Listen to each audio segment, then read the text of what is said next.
collecting difficult memories from the birth of two nations. As Pakistan and India turn 70, those who were there for the birth of the two nations are getting old. At least two civil groups are racing against time to document as much of their oral history as possible for future generations. At a government-run school inside the historical Walled City of Lahore, the teacher lectures a class of 14-year-olds on the creation of Pakistan. Muslims were the rulers of this land, but they lost power to the British. They were then oppressed by both the British and the Hindus, Rakha tells his class of 30 or so students. Hindus and Muslims are like fire and water. Their lifestyles and belief systems are totally incompatible, he says. To illustrate his point, he comes up with an example. Hindus rinse themselves in cow urine because they consider it sacred. For us, that is disgusting. For us, a cow is a halal animal. So when the British were being driven out of India, Muslims said, "We cannot be left at the mercy of the vile Hindu majority." They said, "We are two different nations and we need two separate countries." Rakha has been teaching this officially approved version of history for well over 30 years. He gets particularly animated when he talks about the mass violence and chaos at the time of India's partition in 1947. Muslims were raped and killed by Hindus. They were driven out of their homes. Their babies were thrown in rivers of blood, he tells his captivated young audience. The product of Pakistan's government education system, Rakha firmly buys into the religiously inspired one-sided official narrative. It paints Muslims as victims and Hindu-dominated India as their existential enemy, then and now. School children in Pakistan are generally discouraged, even punished, for asking questions. And so, in all these years, it has never occurred to Rakha that as a small part of the state's distorted security paradigm, he may have been doing a great disservice to young Pakistanis by sowing the seeds of religious hatred in their impressionable minds. To be clear, there was plenty of religious violence in 1947. But it wasn't one-sided.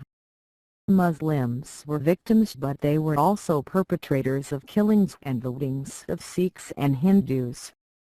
All three major communities were guilty of appalling atrocities. Partition of India in August 1947, perhaps the biggest movement of people in history, outside war and famine.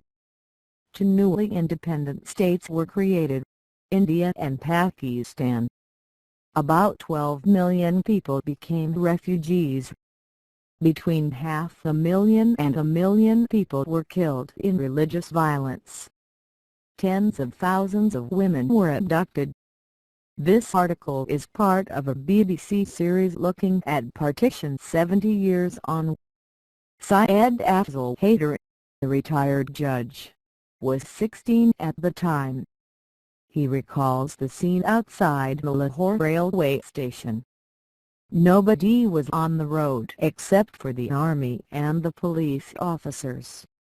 I found members of different communities, Muslims, Hindus and Sikhs, stabbed, lying on the street, and the stray dogs moving among them, he said. That was a very pitiable situation, that human corpses are being treated like this by the animals. Mr. Haider is among the first generation of Pakistani citizens with an authentic personal account of those tumultuous events. His detailed testimony is now part of a US-based oral history project called the 1947 Partition Archive. Starting in 2010, The Digital Archive project has so far collected 4,500 testimonies, making it the largest oral history project from South Asia. Partition was a seismic event. It affected millions of lives at the time and continues to shape the experiences of 1.6 billion people in South Asia. Other nations have been documenting the Holocaust, World War II and the U.S. bombing of Nagasaki and Hiroshima for decades, says Dr. Gunita Singhbala, the founder of the project. Our region woke up to it a bit late, but we are getting there. The project started by crowdsourcing witness interviews through volunteers. Dr. Bala likes to call them citizen historians. Our youngest volunteer is 13 and eldest is 87. We offer them free online training. We empowered them to start by documenting testimonies of family and relatives, she told me over the phone from California. Today, the 1947 Partition Archive has a global reach, with contributions collected from 12 countries, including U.S., Spain, Israel, Australia and Hong Kong. This treasure trove of citizens' voices comes in 22 languages, though much of it is in Urdu, Hindi, Punjabi, Bangla and other regional languages of the subcontinent. The digital project has recently partnered with Stanford University to make its audiovisual material available for online streaming. In Pakistan, it is collaborating with Habib University, the Liberal Arts University in Karachi and Lahore University of Management Sciences alums to host their material locally for researchers, academics and journalists. Similar collaboration is underway with universities in India. Al-Yatabi, Senior Project Manager of a separate oral history project at Citizen Archive of Pakistan CAP, says it is an emotional experience to listen to people dip into some of those difficult and sometimes forgotten memories. For many, it's simply overwhelming.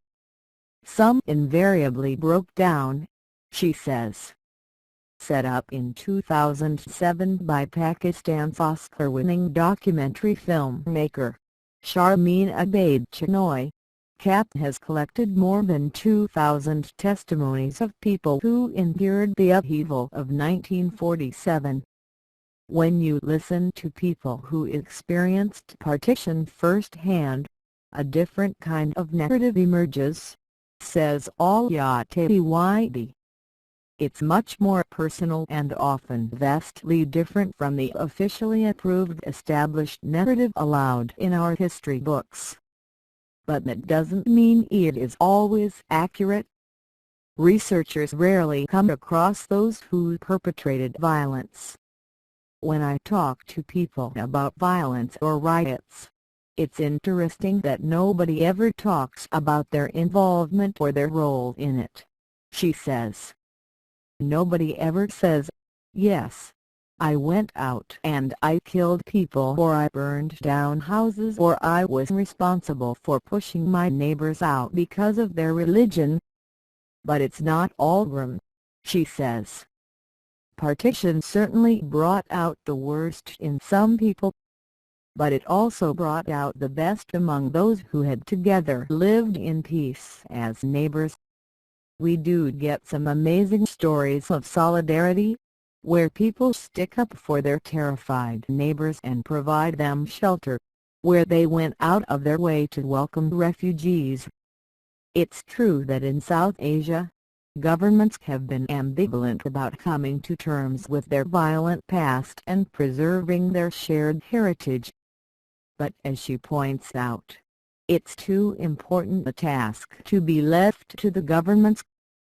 And that's why grassroots citizen initiatives to document history from the perspective of the people who witnessed it become all the more significant. Shakh Sabchilani is a former BBC Pakistan correspondent,